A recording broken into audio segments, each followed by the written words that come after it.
All right, now to Decision 2018 and a new poll out today on the president and the upcoming midterm elections. This focuses on the southern region of the U.S., and there are some big takeaways, some of them pretty surprising.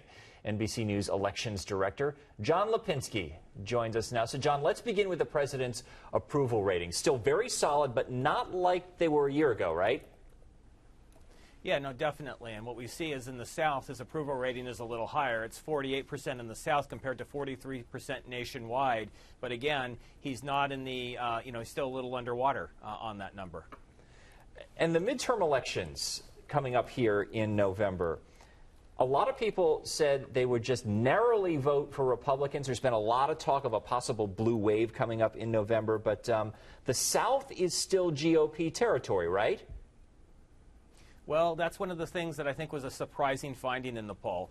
When we asked people if the elections were the 2018 midterms were today, who would you vote for? And in the South, essentially the Democrats ran even with the Republicans. It was, 42% said they'd vote for the Republican candidate versus 41% for the Democrats. That's an encouraging number for the Democrats. And they're looking largely to states like Texas to sort of materialize, turn that, those polling numbers into seats. What are your big takeaways, John, from this? I think there were a couple things. What we saw is that the South is diverse.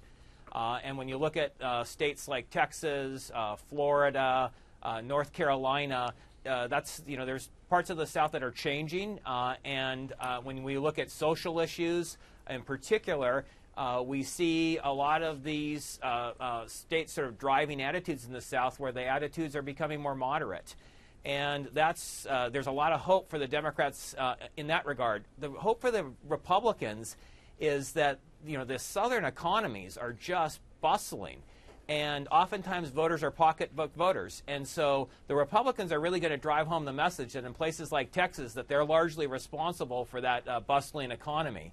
So there's going to be a real battle here. And so I think that the Democrats there's a lot of hope for the Democrats in this poll, but there's some really strong things for the Republicans also. And I think what that's going to mean is a really interesting and competitive election come November. And we also know that when it comes to politics, November is still an awfully long way away.